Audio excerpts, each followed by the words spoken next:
All right. Thanks, Kelly. Well, in Portland, you soon will not be able to use or sell fireworks.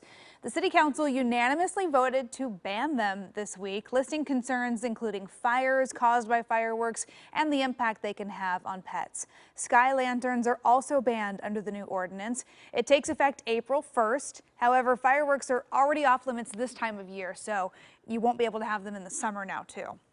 Yeah, part of the concern with fireworks is wildfires, of course, and wildfire season right around the corner. And a new study shows that Central Oregon is far more likely to have extreme fire risks this May than the rest of the West Coast. This study is conducted monthly by Predictive Services and the National Interagency Fire Center. It shows Central Oregon as the only section on the West Coast with above normal fire danger for the month of May. Dead vegetation lending to easy fuel was cited as a big factor in this study. Researchers say while additional rain before the spring could help, the risk is still there. Well, speaking of wildfire risk, local students are using the power of music to raise awareness about the impact of climate change and our regional threat of fires. The Friends of the Columbia Gorge have partnered up with the Metropolitan Youth Symphony. And this Sunday, the Symphony will debut a Portland composer's piece titled Smolder. Joining us live to tell us more about the message behind this collaboration is Kevin Gorman, Executive Director with the Friends of the Columbia Gorge. Good morning. Good morning. Yeah, and we're also joined by Dr. Raul Gomez Rojas, Music Director with the Metropolitan Youth Symphony. Glad to have you both here.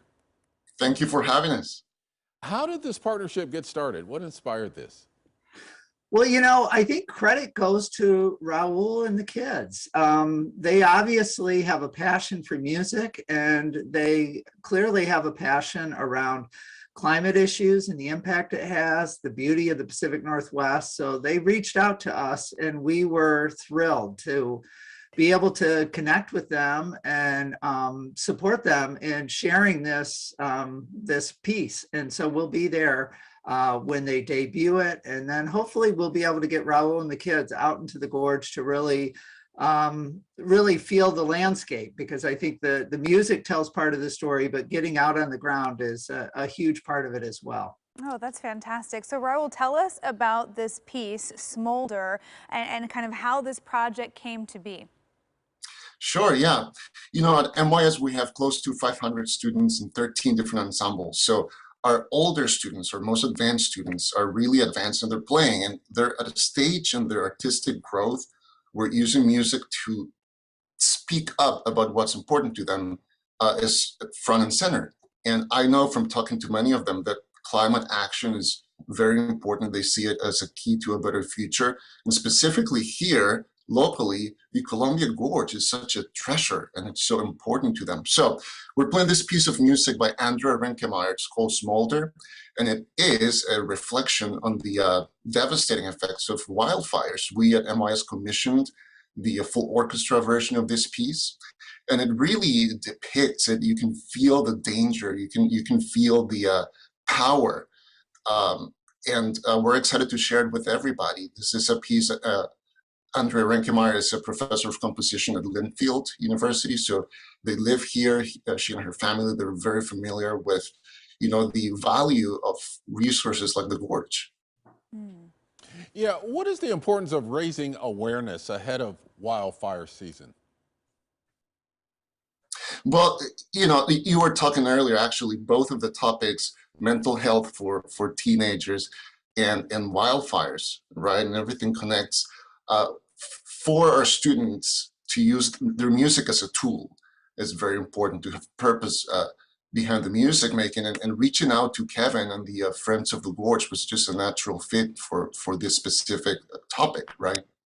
Well, Kevin, it's been a few years since, we're looking at video there of the Eagle Creek fire, just absolutely devastating in the gorge. And you've got people here like myself who now live in the area and moved here after that fire. Every fire season we've had new fires, and yet there is a concern, I think, sometimes that awareness might not hold. So how can this effort, how can music work in raising awareness like that? Well, I think every little bit helps. And I think particularly when you try to take the role of activism and explore it in new ways through art, through music, and reaching kids in ways that, you know, people who are in their 50s and 60s, they have different avenues, different ways to connect, but the youth are really going to drive where we go in the future. And so exploring activism in ways like this, I think, is a great step to where we need to go, and really engaging kids, because they're going to take the baton from us and they're going to move forward and chart a course for all of us. Yeah, how is the recovery from the Eagle Creek fire? I know sometimes the recovery from these fires can take years. Is the gorge area where Eagle Creek happened, is that back to where it was before? Well, no, it's not back to where it was before. From a trail standpoint, I'd say about 90% of the trails are back online. So there's a few pieces that great partners of ours, like Trail Keepers of Oregon, are working to pull together. But you know, as far as the landscape, it continues to heal. I think the thing that we continue to watch are landslides, because 5 to 8 years after fires are often when landslides really start kicking in. So we're seeing some of that now. So it's a recovery, but I've been out to Eagle Creek on the trail a couple times, and it is still beautiful. It is beautiful in a new way, frankly. And so there's a lot to be appreciative about when you are out there. Yeah, and certainly such an interesting way to showcase and appreciate all of this through music. Thank you both so much for joining us this morning. Great to talk with you about this initiative. Okay, thank you. Thank you. Yeah, and of course the premiere of Smolder happening during a concert this Sunday, March 6th at the Newmark Theater in downtown Portland with the Metropolitan Youth Symphony. So for tickets, go to playmys.org.